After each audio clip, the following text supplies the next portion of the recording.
But if truck drivers were making today what they were making back at the time of deregulation, they'd be making about $110,000 to $120,000 a year.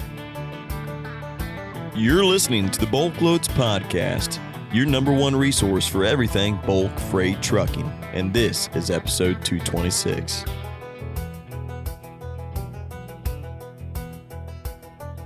Hey guys, Jared Flynn with the BulkLoads podcast. Got Tyler in here with me. What's going on?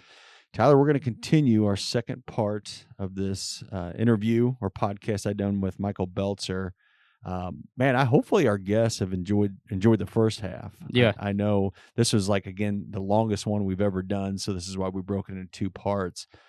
But I don't know about you. I mean, I've been at this game for a lot longer, but you have to know where we came from to kind of know where we're going to or where we're at now, but even how we change the future of trucking. Yeah, right. And I'll be honest, I've even had a couple people, multiple people reach out and send me emails personally saying how much they liked the previous episode. So if you haven't watched the first episode with Michael, go back and watch it. It was just posted. It's the most recent one besides this one.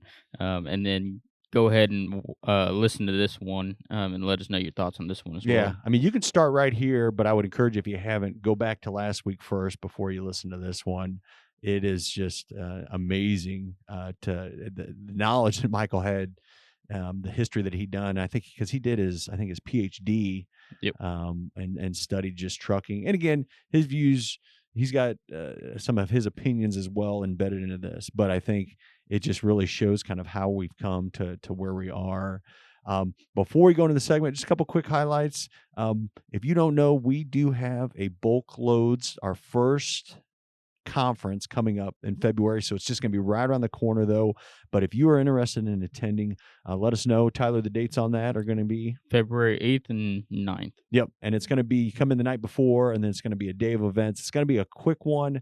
But I know a lot of you guys as owner operators probably can't make it for that day. We get that. But if you do want to come, let us know. We'll put you on the list. It's going to be awesome. We're going to get together and just really talk about the what's going on in the industry, the struggles that you have as carriers, shippers, brokers, but more importantly, how we can fix these things. Again, that's why we do a lot of these podcasts. It's not just to, pat ourselves on the back or get more people on BulkLoads. It's really to learn and understand this industry, but how we can improve. Tyler, you know this, I'm a firm believer. Every day we got to be taking steps to improve what we're doing personally, as a business. So again, if you are interested in that conference, let us know. It'll be right here in Springfield, Missouri. It's going to be, right here. We're at the headquarters of Bass Pro. We're going to have it at their convention center. We got some other really fun goodies. So we'll have some business mixed in with some pleasure, and it'll be a really good time. I promise you that. So awesome. Well, cool. Well, with that said, here is the rest of my conversation with Michael Belzer. Well, I want to keep going. I mean, you're in the 30s, because I really want to get into kind of the heart of this conversation, talking about deregulation.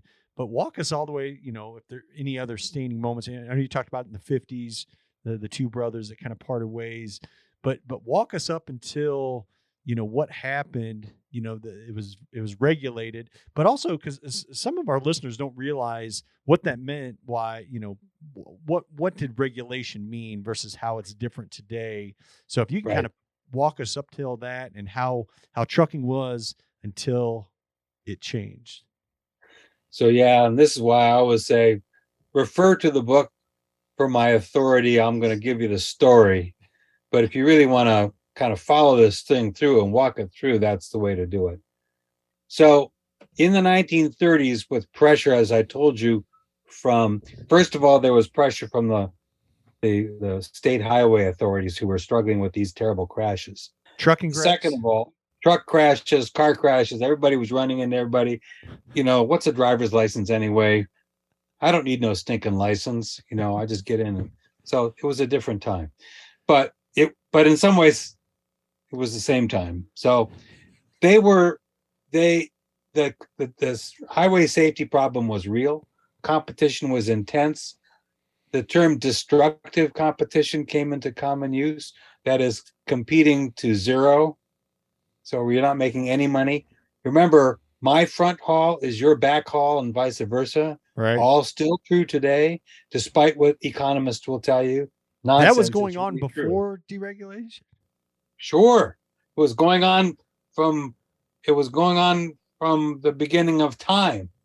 I have my business here. I haul freight. I've got people that I know here who want to have me to carry their freight, and I get to the place where I'm going.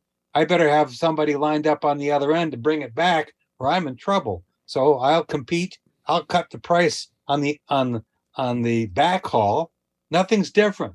I'll cut the price on the back haul to the cost of fuel if I can just get back home to my home base. Nothing here has changed under the sun, except for, we're more expansive. We have internet, we have load boards, we have all sorts of other ways to find out what's out there, but you still have an imbalance of bargaining power from those who have a base and those who are at the end of their base. That's true wherever you are in any transportation business. It's the nature of So I have this wrong. I thought before deregulation, there were set tariffs on these lanes that had to be paid. There were. So in the 1930s, mid 1930s, the Motor Carrier Act, the initial Motor Carrier Act was passed that established the regulation. And this was also during the era of the Great Depression. So, name a stress, they had them all. So at the time of the Great Depression, everybody was working for nothing. Nobody knew where the bottom was. You just scrap to try to manage to put, you put your beans on the table, and if you got beans, you were doing good. So that's the way it was like. And so the concept throughout, not just in trucking, but in all over, was that we have an oversupply crisis. So too much supply was driving price down. And what they didn't understand, but a guy named John Maynard Keynes did understand, a British economist, was no, you don't have you don't have too much supply, you have not enough demand. And that seems like, well, gee, the supply and demand, that's just two halves of the same coin. Yeah, but one half is fatter than the other. One half pulls the action, and the other one kind of pushes the action. And Keynes famously said, you can't push on a string. You got to pull a string. Mm-hmm. And that's the power that demand has. And all of modern macroeconomics owes its origin to the basic idea that Keynes figured out in the 20s and 30s, and the established in his first general theory of money and unemployment. And so how do you get out of the crisis we're in? At the time, the common understanding was, let's regulate the supply of the service, speaking of trucking, not let's find a way to increase and stimulate the demand. Now we stimulate the demand, and we always have to struggle because stimulating demand can produce inflation. Right? We're struggling with that right now. Yep. But it's not something that people should just throw up their hands screaming and run out the door and jump off the cliff because of it. If you don't have some inflation, you probably don't have enough demand. The worst thing that can happen to your economy is what happened in the United States and the rest of the world during the Great Depression was deflation. When prices shot down, nobody had any money, and therefore nobody could buy anything. They didn't have any money to buy anything. So everything ground to a halt. That's what a depression is.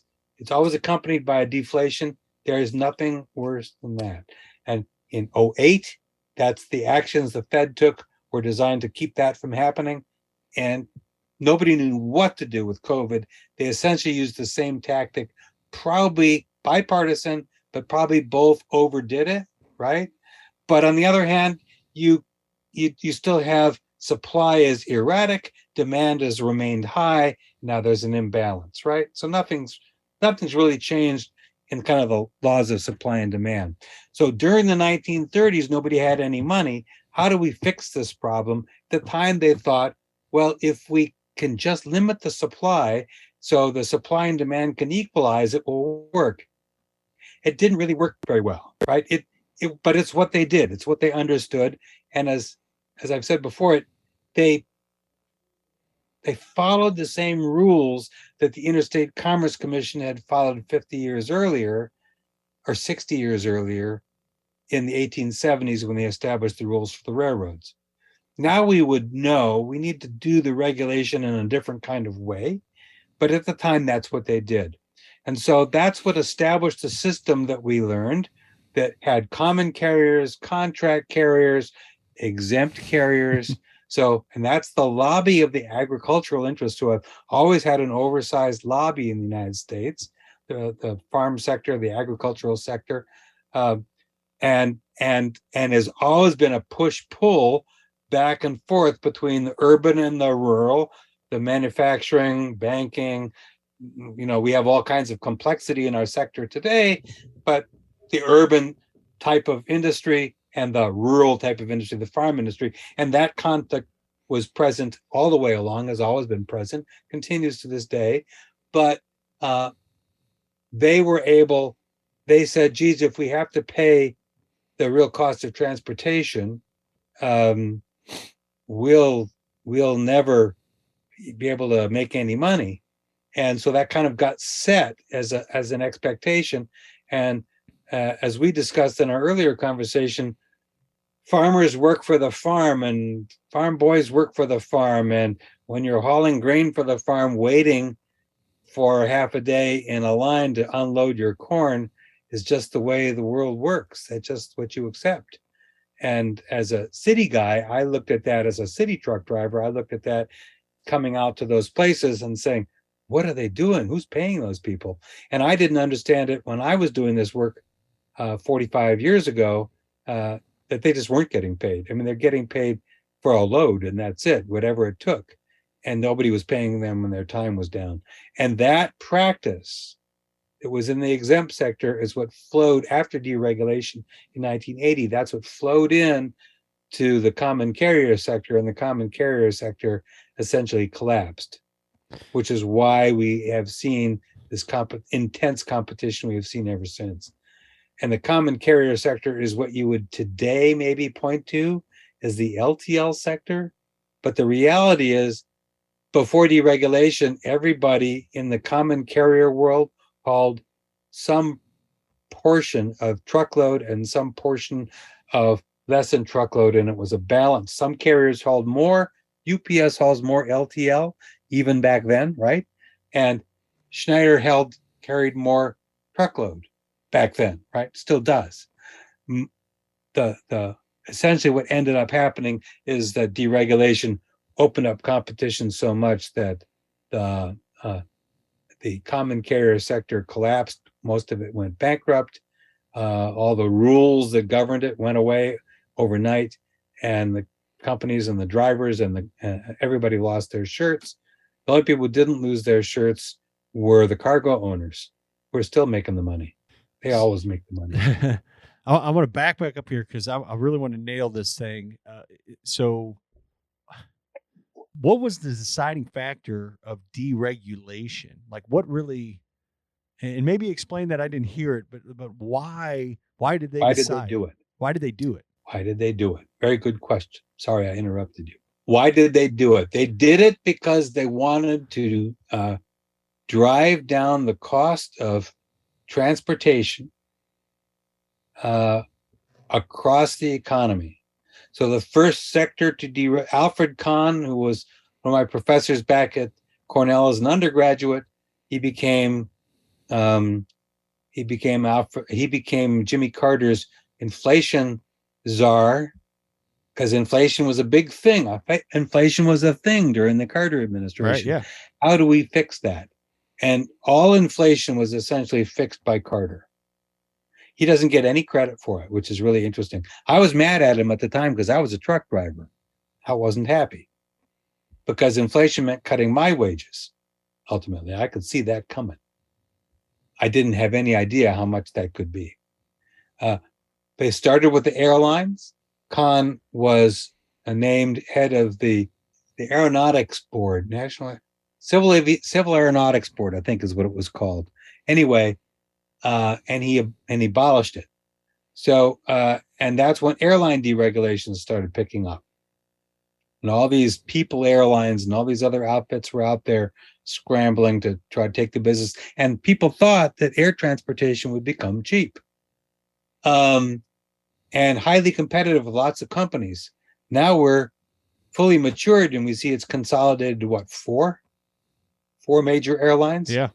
So if you don't stop the consolidation, you end up with a continuous drive towards a natural drive in the competitive market towards combining companies and other companies going out of business. And there are fewer and fewer companies doing it. In 1980, they also began the deregulation of the banking industry, which is another long story I won't get into.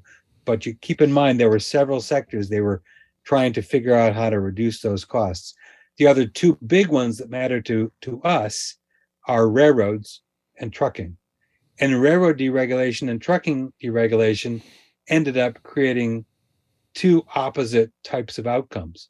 In railroad deregulation, first of all, railroads, the Penn Central bankruptcy in 1976 shocked the country, and all kinds of Northeast railroads and Midwest railroads went out of business. They all went down at the same time in the mid-1970s. So how do we fix that? They started asking the same question. Again, Carter was elected in 76. The solutions of Ford and before him, Nixon, who was really the last New Dealer, those solutions didn't work anymore. So everything was up in the air as people were trying to figure out what should we do. And it was during Carter that they consolidated around the idea of deregulating. And so when they deregulated railroads were allowed to get rid of non-productive routes with the Interstate Commerce Commission had made them maintain, providing that service to all those farm elevators, companies and little factories. If you go through the Midwest, the industrial Midwest, you'll see the remnants of industrial operations. Yeah, there's so many of these went away. Yeah, there's so many small towns, especially in Kansas, Missouri, that were fed by railroad that don't anymore. And I mean, now what? Yeah, they're ghost towns. They blew away. Yeah, exactly right. Just like when the interstate highway comes through and goes right by your small town and blows you away because you're on US 66, not on Interstate 40, right? Right? So this is the same forces always at work. You just have to go back and try to figure out how are they happening, what's happening with them. So again, for railroads supported deregulation because they were going to get rid of unproductive routes. Yeah. In the mid-1970s, they got rid of passenger transportation. If you do any railroad in the US, you know that history of the railroads, it was built for passengers because that's how they could get around, right? And the cities built up around them. And so let's put freight on those railroads. So it was now freight and passengers. But when the roads built up and the air built up, the two other options, and those don't happen until the almost mid-century in the 20th century, and really the Eisenhower's interstate highways system still. So all that stuff that develops in the mid-century puts enormous pressure on railroads. So there's been a long-standing war between railroads and trucking that goes back. It was one of the first classes I had in, maybe the first thing I read in government class as a freshman in college. I still remember it was a pamphlet, but it was really a case study of the railroads and trucking and them fighting over regulation and what it should be. And nothing has changed. They still do, right? So, but all those towns went away when they didn't have the transportation anymore. As long as there was good highways, that was a way to survive, but they better change and not be trying to ship huge bulk because that won't work. Yeah. Right. And you know that. We talked about that before. It's got to go on a barge. It's got to go. You can go on a unit train, but it could only go on a unit train after deregulation, because those unit trains that you see today that are just 2-mile long grain trains or coal trains, they didn't exist back then. Right. Yeah. The shuttle because units. they were required to carry whatever you gave me, and they had to go through all these little towns, and they had to stop all the time. Now they don't stop, do they? So walk They, us they through. start out So what starts happening in trucking now after the 1980s? right. So in 1980, deregulation is passed for trucking and for railroads. For trucking, it causes an explosion of competition. That's exactly what they intended. They may have also intended, the record is murky. Some people did. Uh, you may vaguely recall the long-standing fight between Kennedy and Hoffa, going back to the 50s and 60s. So uh, uh, Teddy Kennedy was a sponsor, a powerful co-sponsor of the measure that deregulated trucking in 1980. So it's bipartisan, led by Democrats, really, because Republicans were a minority and stuck there. So, but they pushed for this deregulation move to reduce the cost and to create more competition. They did not figure that it would cause. I don't think they.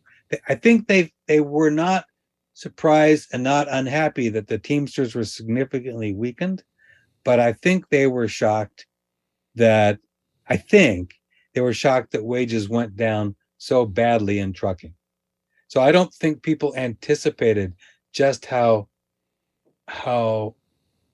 bad things. They hadn't watched They Drive by Night, and they didn't understand how bad things could get if you're really, every man for himself, struggling to survive, and trucking went back to that kind of style. And the exempt folks moved into the truck who were set up for truckload operations, knew how to run them, came in, creamed the truckload freight out of the common carriers. So a whole section of their profit and their business went away, which is part of why their business went down. And they were also Teamsters. They were paid for their work. So Teamsters at 1980, at the time of deregulation, probably 60 to 70% of all truck drivers were Teamsters. 60 to 70% of all truck drivers? Of all, that comes as a shock to you. Right. So there was a handful of folks. They were almost all in the exempt sector who were non-union. Schneider was union. Schneider was a Teamster company. So, right, you wouldn't know that, right? I knew the guy who busted the union in Teamsters in Schneider. So, passionate believer in what he was doing. I met Don Schneider, passionate believer in what he was doing. But all that undermined the market conditions. So it got cheaper and cheaper to do business and more tough. All this need for on-the-road parking, that which OOIDA fights for, and it's a big issue, right? You didn't need that because Teamsters, when they were, you were either one of two. I was one, at that time I was a Teamster tank truck driver, so bulk, irregular route, common carrier. And I almost always had a day cab. And whenever I laid over in a motel. It was a cheap motel. Mm-hmm. I recall our limit was $17 for a motel room a day. So it wasn't deluxe, but that's where we slept. We didn't sleep out on the road at a truck stop. You did not want to be at a truck stop or at a rest area because you could get killed out there. Some things also never change. It's still dangerous in a lot of places. Well, so deregulation, it caused this massive flood of more trucking companies getting in there. I guess my question, if you're in that era and you see this massive flow, hey, rates are going down, profits are lower. Why do people keep getting in? Why? What are you doing? What are you doing in it? Yeah. Well, why? Many of us have asked this question a lot. There is a term, a guy I met and spent some time talking with quite a long time ago. I'm going to wave my hands and say at least 25 years ago. He was a guy who helped drive deregulation in railroad for the auto industry, who strongly supported doing this because they wanted to be able to get a lot more competition to reduce their costs. And he had a term which I can't remember. It's the same. It's an engineer's term. You know, if you go to the carnival and there's these ducks that ride up, and you're supposed to shoot the duck. Yeah. And when the duck shoots, another duck pops up in this line. That's what they referred to truckers as. You shoot one duck, there's always another duck riding up behind him. And that's the weak spot that trucking has. It's always somebody who will take that freight at some price. Yeah, I can remember that when I first started 18 years ago. Somebody wouldn't take it, but I mean, there was a phrase and that, hey, find another truck, or there's another truck, and some guys were getting out, but others were getting in. There was like this 100+% turnover. Still is on trucking companies. Yeah, get it in, and it's just this vicious cycle. So there's a vicious cycle that's continuing, as we know. The problem is, so if I go back, we're now getting close to modern times when you're in elementary school or something, but that's modern times. Yeah. So in the early 50s, in the early 80s, middle 80s. So now what's happening is I'm going to say, I've been having this conversation with people about this subject. And I just started nailing it down. I checked my own database, the oldest reference that I have of a truck driver shortage, and it's in 86. So right about 1985, we've finally come out of this enormous recession, which up until the crash of 2008 was the biggest, deepest recession since the Great Depression. And that happened from 1982 through 83 approximately. And so deregulation happens at a bad time. It happens at the very time that, for truckers, at a very bad time because so many people are unemployed. The farm economy collapsed. The farm equipment and machinery business collapsed. And all those people were out of work in the rural areas and were scrambling around looking for something to do. And they were ripe to be pulled into trucking by trucking companies in the exempt sector, right? That's where they were located, out in the farm economy. Let's go after those jobs. And the owner-operators culture at the time was like that in a sense. They saw that 60 to 70%, those Teamsters is making all the big bucks. Why can't we have the big bucks? The reality was they were making a step down from those big bucks that the Teamsters were making, but there were brakes on how bad things could get for them because there was always the fear that they would unionize as well. So they didn't. And in 1980 through 83, the economy went to hell. And by 85, it's finally kind of come back, and we've gotten back to where we started 5 years earlier, breaking in the back of inflation, which is the reason why people worry about inflation. People of my generation worry about inflation so much. But that's the point at which those truck drivers who'd gotten, remember I told you that a whole bunch of companies went bankrupt. In fact, probably 80% of all the trucking companies in the general freight sector went bankrupt. They were just falling like flies. Those workers who lost their work would go from one company that was alive and well to the next company, which then would fold, and it was no longer alive and well. So you kind of went down the chain until you're looking at being an owner operator and not making any money.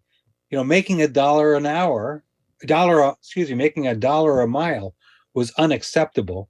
And that was when $1 was $1. We're talking about 35 years ago.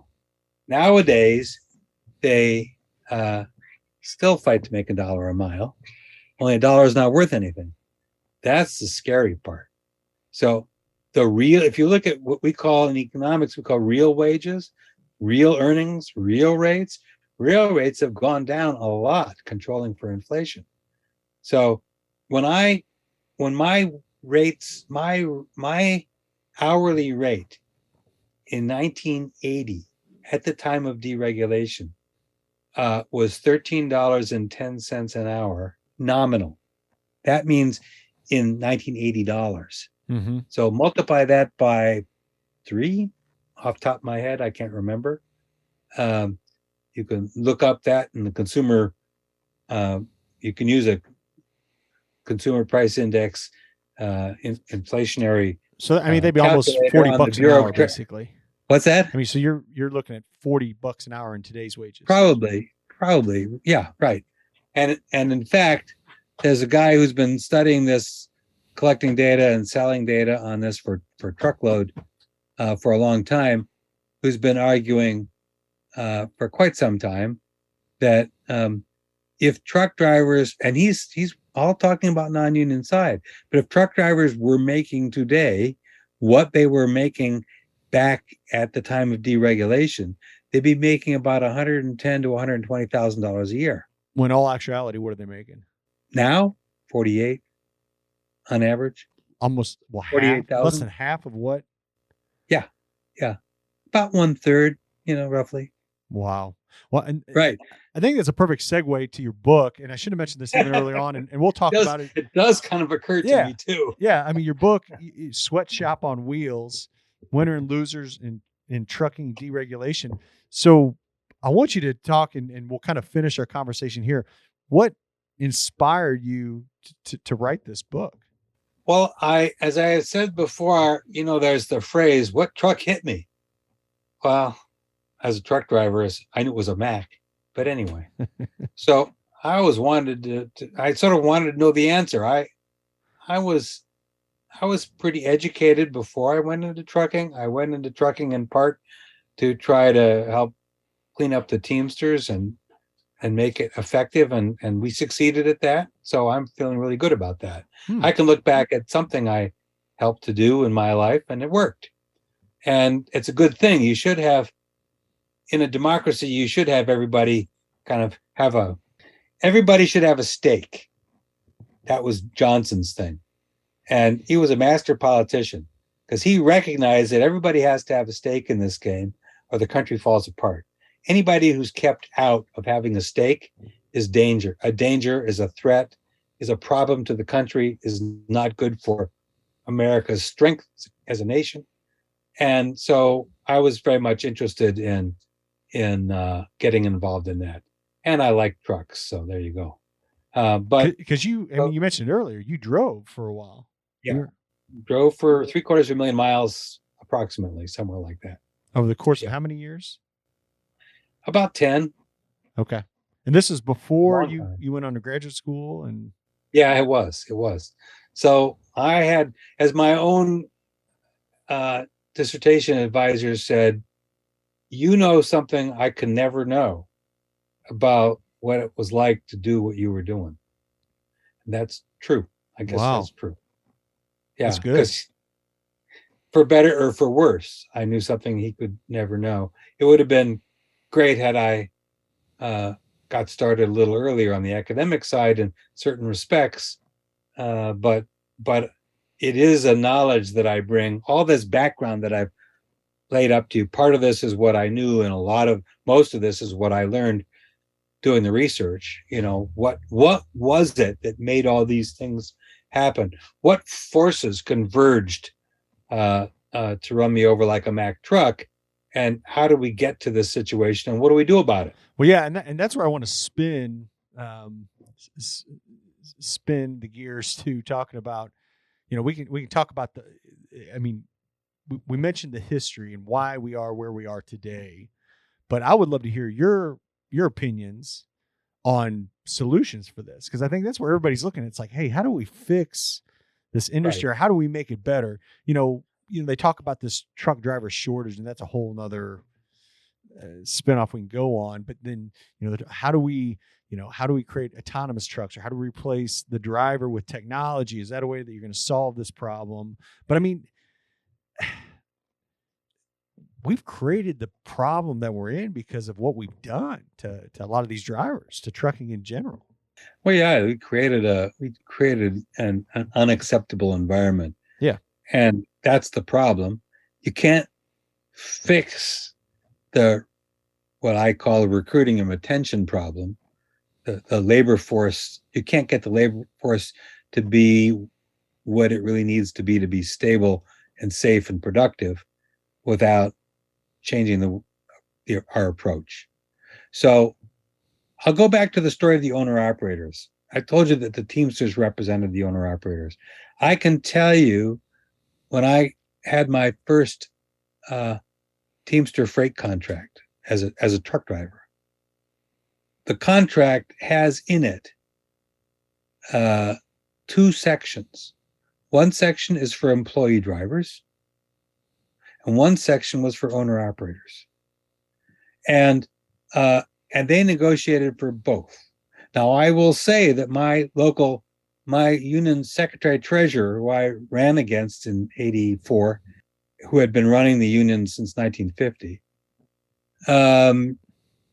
he seemed to be very hostile to owner-operators, and that was basically the problem that had developed during the up through 1970.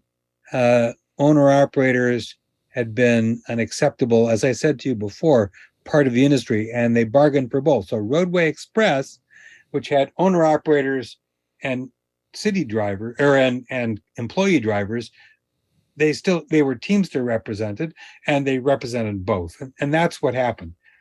So if I go back to the contract that I had, it was called the two-check system. So the union would bargain for its members, whether they were owner-operators or employee drivers. If they were employee drivers, they're bargaining for wages, hours, and working conditions, the basic stuff that's standard in the United States today. It still is, right? The basic employment standards. Yeah. If you're an owner-operator, you own a truck and either drive it yourself or hire somebody to drive it for you. Maybe you have 2 or 3 trucks. Maybe they're all working for the same tank company I was working for. And to the extent that you own the truck, you have a contract that Teamsters have negotiated with you to pay for the truck, the lease portion. So you as the owner-operator, you would get a check for the truck, and you would get a check for the driver.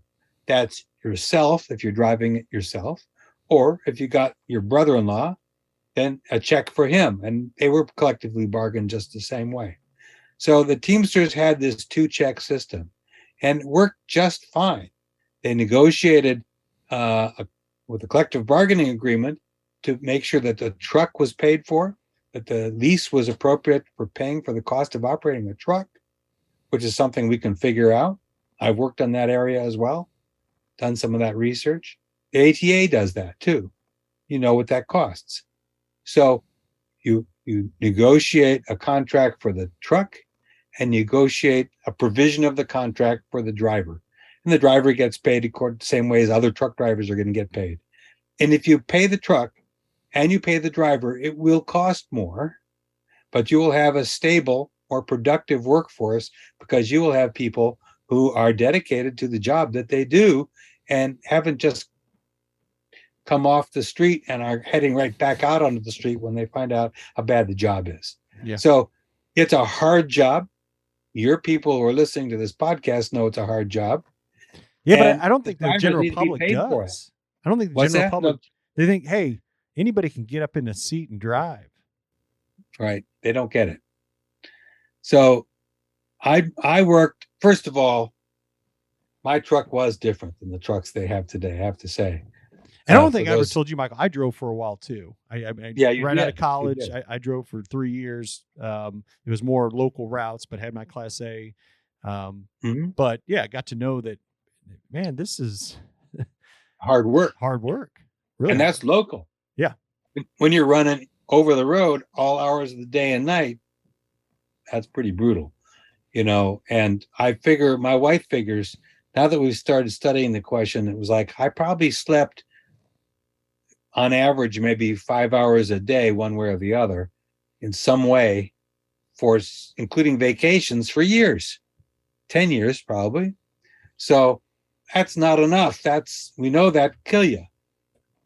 So that's really damaging work. And my mid-late 30s, I was done. So it's really hard on your body. It's hard on your family life. It's hard on all of those things. And you have to be able to pay the bills. If you have all this hard work, hard on your body and hard on your family life, and you can't send money home to mama, we got a problem. Mm-hmm. And that's essentially what ended up happening. So the competition was so great. There's always somebody who would take that one load, and that's always going to drive down the marginal rate. So everybody is working for your economic side. They're working for marginal cost. Nobody's paying for the cost of capital there. So it just keeps eating away itself, self-destructing. Yeah.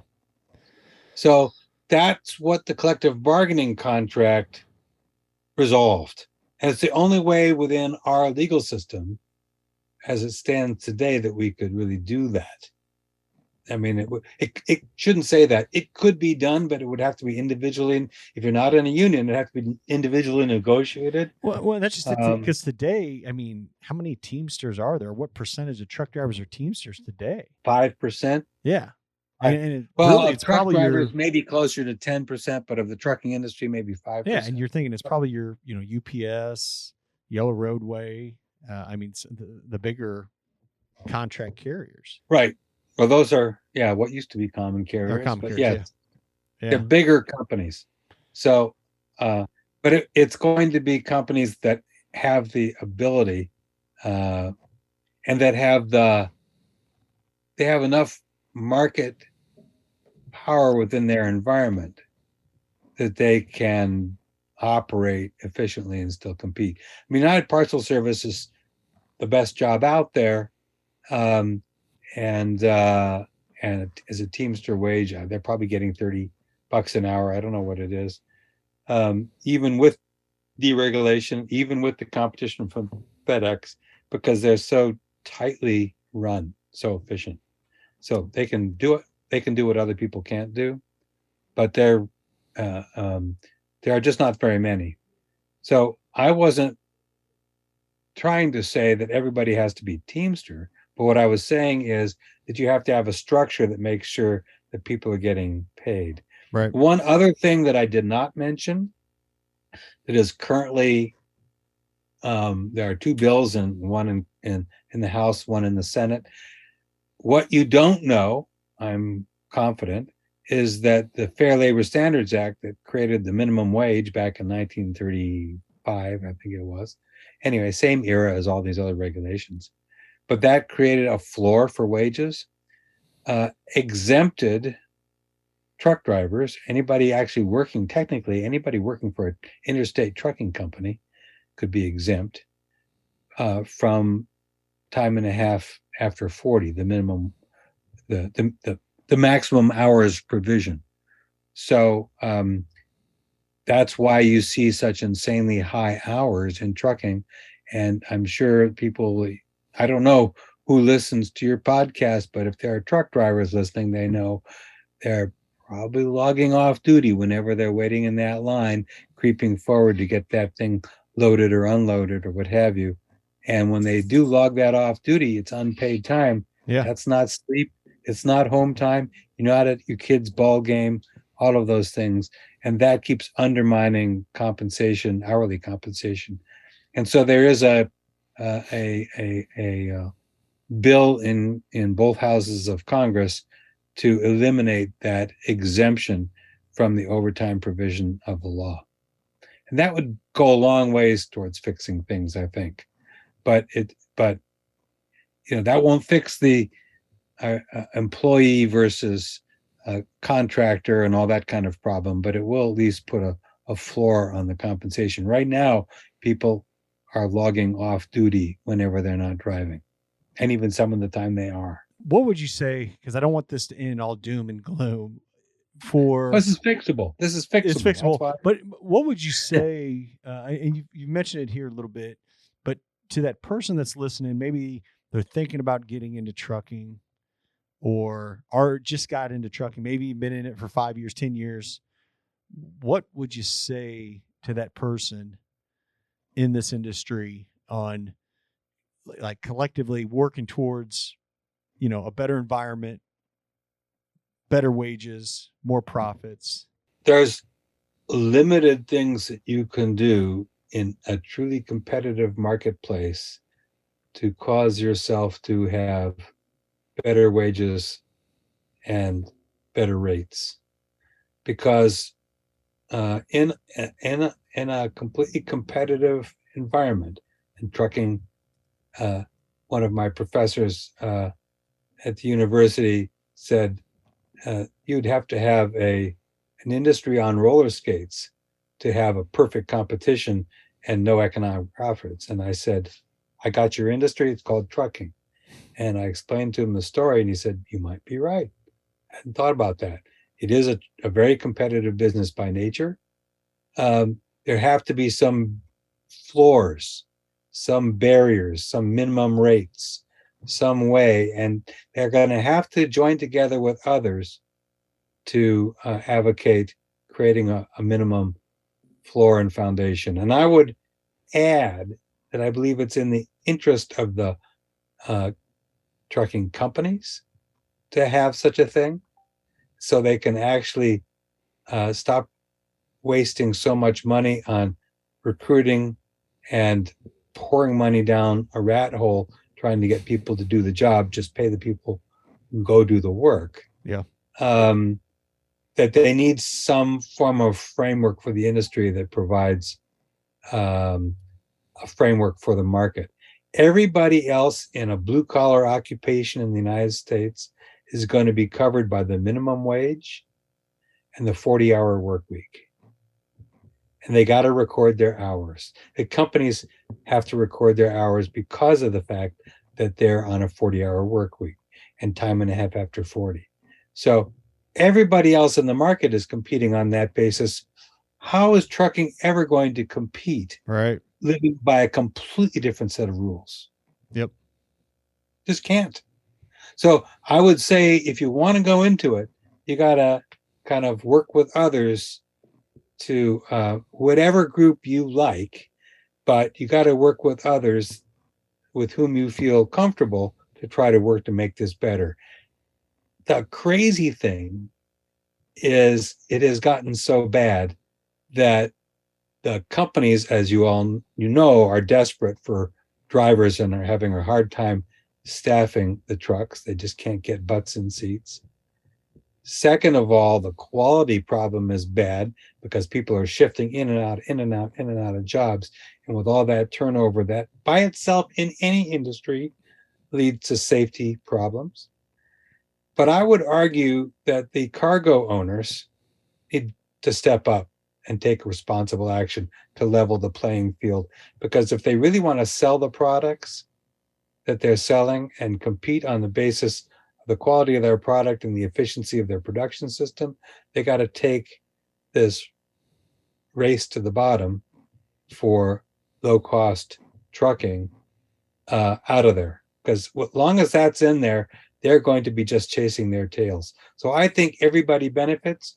And one of the research papers that we did, published just 5 years ago, I think, showed that J.B. Hunt, that raised wages back in 96, 97, they actually, according to our best guess, with all the data that we had and the very complex research methods we used, their much higher paid drivers had half the turnover, half the crashes, less than half the crashes, but also earned for the trucking company a net present value of $10,000 per driver more than the cheap new people that they were training that were rotating in and out like water. Everybody's got to have a stake in this. It's got to be a kind of working together to make it work. Yeah, I'll say amen to that. Michael, your book, Sweatshop on Wheels, Winners and Losers in Trucking Deregulation. If I'm listening to this and want to get this in my hands, where is the best place for them to purchase your book? Well, I've been told by someone I know that Amazon is a good source. The book still is in print. Sometimes there's used copies. when used copies started going for $250, that's when I found out that they'd stopped producing it. So I put pressure on Oxford, and they introduced the print-on-demand technology. And I believe you probably have a copy that's using the print-on-demand technology. So Amazon still carries them. Oxford carries them. I think they have to pay a little bit more money. Yep. I don't make money on any of them. It doesn't matter to me how you get it, but I think it's probably useful. Yeah. To get it. No, absolutely. Especially, I think at any stage, if you're just beginning, or you're even down the road and want to learn, I have found it to be a great read. I'm going to go ahead and put that Amazon link in the show notes. So if you're listening to this, you don't have to go and start searching. You should be able to click on that. It'll pop up your Amazon account with 2 clicks. You can have the book delivered to your door.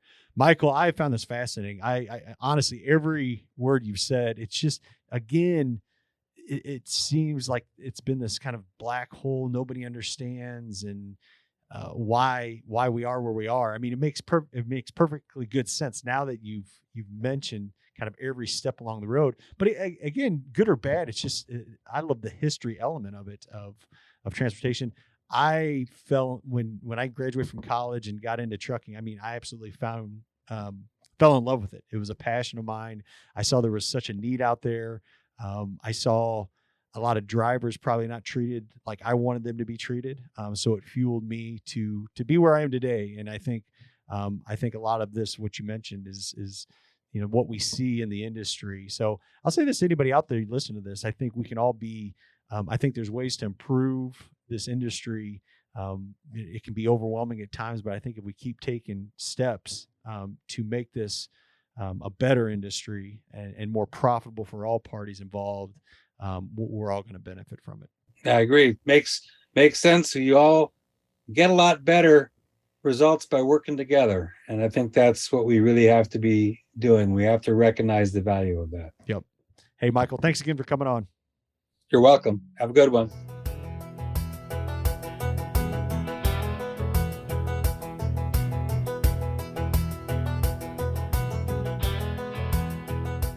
Well, I hope you all, as listeners, enjoyed this episode that I did with Michael Belzer. Tyler, you're going to put the link to the book, right? Yes. In the episode notes. Yep. So if you want to get a copy of that book, and again, that's one of the main reasons Michael agreed to come on to promote his book, but just to get the word out there and to give you all a different perspective on trucking, and hopefully learn again where we were or how this all started to where we are now, but also hopefully changes that we can make in the future. Yeah. So awesome. Well, this week, actually, we have a crew. They're going to be at the Kansas Feed and Grain Association. I think, is that going to be out in Hutchinson or Wichita, Kansas this week? Yep. Yeah, but Caleb and Austin on our TMS team, Bulk TMS, they're going to be out there. So if you're listening to this and you're going to be out there, man, make sure and go by our booth out there, man. They would love to meet you, show you some of our new innovations, especially that we're doing from TMS. A lot of you don't realize that TMS, it's not just for shippers and brokers, it's also for carriers. We have pieces to accommodate all. But again, if you don't know what I'm talking about, I mean, think about kind of a central command station, kind of a spot where you can do everything with your organization. So you can manage your trucks, tracking, your loads, your invoicing, ticket. I mean, just everything that encompasses in trucking. We've put it all together in this simple to use, easy program. It's all integrated with BulkLoads now. We would love to show you about it. So if you are interested in Bulk TMS, I know sometimes when I hear stuff like this, I cringe. It's like, oh man, this is going to be over my head. This is going to be complicated. This is going to be stressful. I like the way things are done. Hey, I promise you, if you are wanting to improve your business like we do here, get a hold of us, Bulk TMS. Again, Caleb and Austin, they'll be at the KGFA this week out in Kansas. So if you're out there, make sure and stop by the booth. And then we're also going to be, and I'm not going to be out there this week, but I will be at the National Grain and Feed Association that will be in St. Louis. Is that the second week in December, I believe? Yep. So that's just right around the corner. So if you're going to be there, I will be there as well. Would love to meet you, shake your hand, show you some of our products. More importantly, just meet you as a guest. So. Yep. So check out Michael Belzer's book on Amazon. It's called Sweatshops on Wheels. While we're talking about books, Jared, I think now's a good time to mention your book. You got your book on Amazon. Yeah. So congratulations to you. That's Thank you. big. I know we've had a lot of success. I saw your LinkedIn post on there, and it looks like a lot of people commenting Yeah. and going and buying it. But it's a good gift for Christmas to give to other people, for your kids. I think they'd really like it, and it's a good teaching opportunity for the trucking industry and the bulk industry. Yeah, my whole goal with this, again, I started a children's book, or a series of children's books, just to educate our kiddos on, number one, trucking, and then number two, agriculture. When my kids were littles and I was reading to them, I always was asking my wife and looking on Amazon for books that were more kind of along my line of work. Never could find one, so I thought I'd just create one. Yep. And we're super excited. Yeah, we're going to have a series of them out there. We have a fall one we just released. We'll soon to be releasing a Christmas one. Again, like Tyler said, awesome book to get for your family. It's very inexpensive. And I'll tell you this, if you can't afford it, contact me personally. I will send you one.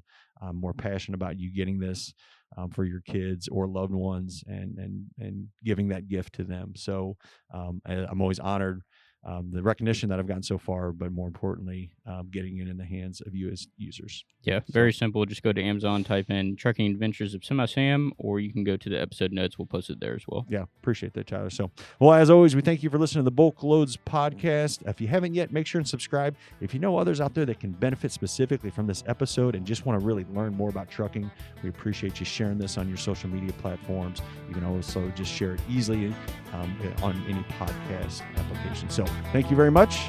God bless.